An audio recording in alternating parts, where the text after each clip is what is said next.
O brasileiro está se virando como pode, aí no meio de uma crise econômica, a qual se somou uma crise sanitária. É bom lembrar que a crise econômica já vem de muito tempo. Esse governo atual prometeu resolvê-la de uma maneira muito mais rápida do que resolveu, mesmo antes da pandemia.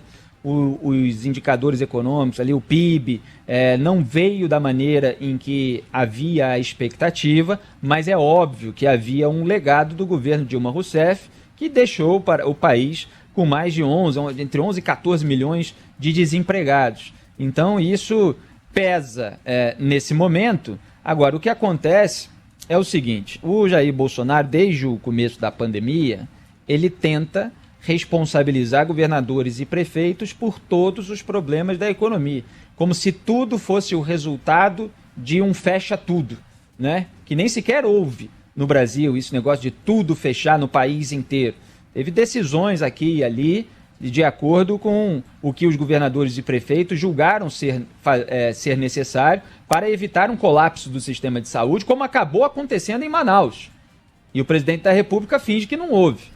Né? Quando você toma medidas preventivas é justamente para evitar o caos, mas aí sempre vai vir alguém para dizer que aquelas medidas preventivas não eram necessárias, porque uma vez que elas são tomadas, o caos muitas vezes é evitado. Então, como o caos não acontece, tem gente lá para dizer que não era necessário, mas porque não tem a prova real de se elas não fossem tomadas, o que aconteceria. Aconteceu lá em Manaus. E a gente viu, inclusive, deputados bolsonaristas que festejaram a reabertura do comércio semanas antes de o sistema de saúde entrar em colapso.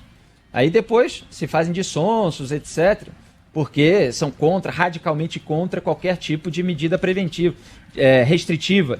E isso, repito, é feito de acordo com a localidade, de acordo com os índices que os governantes locais têm para tomar essas atitudes. E aí se discute a extensão delas, qual é a maneira mais eficaz. Agora, no mundo todo, civilizado, certas medidas restritivas estão sendo tomadas. Falei aqui de Israel. Israel teve 3 lockdowns. Reino Unido teve 3 lockdowns também. Portugal teve lockdown. Você veja aí Nova Zelândia, Finlândia, esses países que estão tendo aí sucesso na contenção do vírus, todos tiveram medidas restritivas. E fica esse discurso negacionista porque faz parte de propaganda política. São apenas narrativas para fazer com que o cidadão se identifique de alguma forma com elas em razão do seu cansaço, em razão da sua ansiedade e acabem preferindo aderir a determinado grupo político. Mas aqui a gente coloca todos os elementos. Então o Bolsonaro fez esse discurso preventivo, de certa forma, lá atrás, para mostrar que qualquer coisa que acontecesse com a economia seria a responsabilidade daqueles que estavam adotando essas medidas para evitar que os brasileiros morressem. Quer dizer, uma preocupação com a vida humana. Os próprios governadores, prefeitos, muitas vezes perdem popularidade quando tomam medidas mais duras, mas estão preocupados com uma eventual cena de pessoas morrendo na porta do hospital por falta de leito. Né? E há lugares no Brasil hoje em que as pessoas estão na ambulância porque não esperam na ambulância porque não tem leito disponível. Então, o que acontece? Essa perda de empregos, esses problemas econômicos estão acontecendo com mais ou menos gravidade no mundo todo em razão do vírus. Então você tem o vírus que avança com a sua propagação, com as suas variantes, etc., que vai causando um problema grave. E a gente tenta fazer as coisas de uma maneira a minimizar os danos. Mas os danos, eles existem, porque o vírus está por aí e existe um processo natural que a civilização precisa trabalhar para testar a vacina, para, inclusive, distribuir todos esses equipamentos, álcool gel, máscara, etc. Tudo isso que nem existia lá no começo. Aqui no Brasil não tinha disponível em qualquer lugar álcool gel, máscara, etc. Tudo isso precisou ser produzido, tudo isso precisou ser distribuído. Então, uma contenção inicial, quando isso não tinha ainda nas mãos da população, principalmente da população pobre, era absolutamente natural.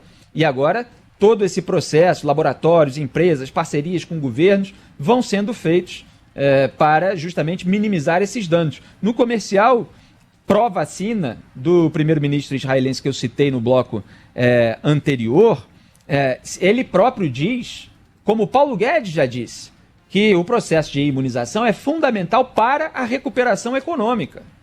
E, lamentavelmente, mesmo com esse ministro da Economia que entende assim, porque deu uma entrevista a um jornal dizendo isso, você tem um presidente que ficou desdenhando de vacina o tempo todo e agora corre atrás de outras vacinas, sem, não é corre atrás, né? Vamos dizer que ele caminha lentamente atrás de outras vacinas, porque uma delas, do Instituto Butantan, da qual ele desdenhou, ficou associada ao governador de São Paulo, João Dória, mesmo sem ter grande capital eleitoral nacional nesse momento, porque, inclusive, exagera no marketing muitas vezes, o que lhe causa rejeição. Mas foi isso, um fator eleitoral, que fez com que o Jair Bolsonaro começasse a se mexer sem trazer muitos resultados ainda. Então é bom deixar claro, a economia é prejudicada pelo vírus. A humanidade tenta dar um jeito de contê-lo na maior pressa possível, claro que com os devidos critérios. E, lamentavelmente, o presidente atrapalha esse processo.